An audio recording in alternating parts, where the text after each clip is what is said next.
Well, this is the final video. I'd like to say thank you very much, Yatael, for a wonderful class. I have enjoyed it. Um, I'm here to do the final video on my theoretical framework. I want to kind of start a little bit by maybe sharing a little bit of my history and what has shaped my worldview. Um, my parents divorced at 5. My mom was addicted to heroin for 17 plus years. She took us from my father, accusing him of doing things he did not do, sexually molesting my sister and I, which he did not do. The man she actually was with when she left him was the man who was doing it. So my father was wrongfully accused, got all his parental rights taken away. He committed suicide when I was 9. Um, I lived with my mom, addicted to heroin. We bounced from place to place to place all the time, never really had a stable home of our own. The one place that I do remember that we had, we lived in Stockton on Airport Way, and the school I went to was on the street where all the drug dealers lived. A kindergartner got shot while I was going there. I was in 5th grade. Um, she was with a very, very not very good man until I was 13, who did very unimaginable things. As I said, she accused my father of doing some of the things he did, and I believe it was their plan just to get him out of the way. She took me with her to steal.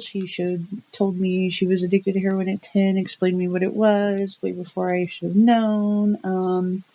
We pretty much, like I was saying, we lived in poverty because, my mom spent every penny that she did get because my dad, when he did commit suicide, sister and I got survivor benefits. She spent pretty much all of that money on her drug habit and not on home and food and things that she should have. So we struggled all of the time, constantly. Um, yeah, she would take me with her to steal. I didn't have to steal; she would steal, but she wanted me to be the lookout. There are a couple different times that I ended up with her in the back with the store owner, being accused of stealing myself, not really quite understanding what was going on. I was actually handcuffed by one of the store owners at one point when I was 14 in LA when this happened. Anyways, crazy stuff. She actually would sell me to her drug dealers, to her little pimp guys, or Johns, or whatever you want to call it, that she was selling herself to. Yeah, my mom was a doozy. Anyway, a lot of this stuff had definitely influenced my way I view the world. Long time it was the whole why me and why did this all happen to me? What did I do to deserve it? A lot of guilt, a lot of shame, feeling like everything was my fault, like I caused it somehow. Like, yeah, many years, because I didn't even realize all of the story behind all of this till I was in my late 20s, early 30s, and so for many years I blamed all of it on myself. My dad's suicide, everything, all of it, everything that was wrong was my fault. My mom went to prison 3 times. Yeah. Anyway, a lot of it had a effect on how I see the world. But it also made me who I am. And now I've come to the point where I can realize that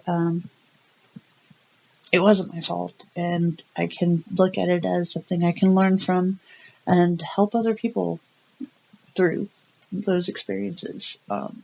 My experiences, be able to help other people, and that's why I can want to be a social worker, because I don't think I'd fit anywhere else very easily with my life.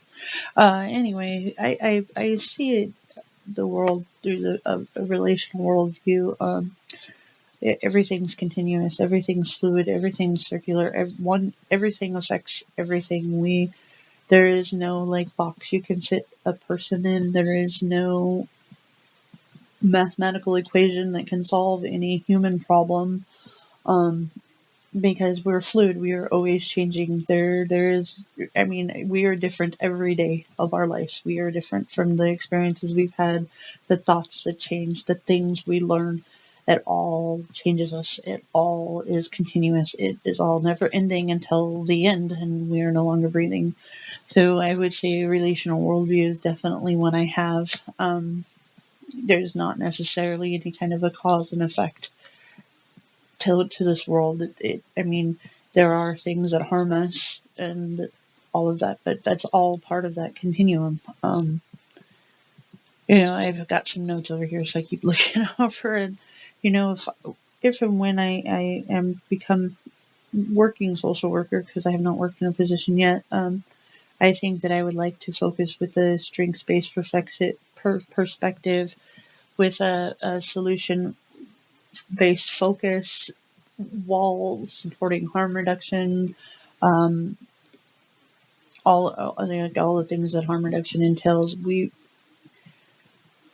as people, when we are hurt people, need someone to support us where we're at, not someone to tell us where we need to be. And I believe that's where the harm reduction comes in, because once you can start supporting someone where they're at and show them that they have someone they can trust and rely on, then it makes it a little easier to begin working on things that will benefit them. And instead of labeling them, telling them, you're this, you're that, you'll never be anything else. You're a drug addict. Once you're a drug addict, you're always a drug addict. Once you been diagnosed with a mental illness, you'll live with a mental illness diagnosis the rest of your life. I don't like labels. Labels are hurtful. Labels are harmful. Um, I was diagnosed with borderline personality disorder in my early 20s, and I was told that I would never be okay without medication ever in my life because of it. And guess what? I don't take any medications for mental issues anymore. I've actually got a re-diagnosis, and I have anxiety, I have depression, I have PTSD from my traumatic childhood. I understand all of that, but I also understand that I don't necessarily need a medication to fix it. I understand that working through the trauma and all of these things can help me overcome it. So I guess that would be a little bit of my theoretical framework there in a nutshell. I tried to keep this under 7 minutes. It doesn't look like I did, but I really, really hope that this has answered the question of my theoretical framework. And I just once again want to say thank you, that I really enjoyed this class.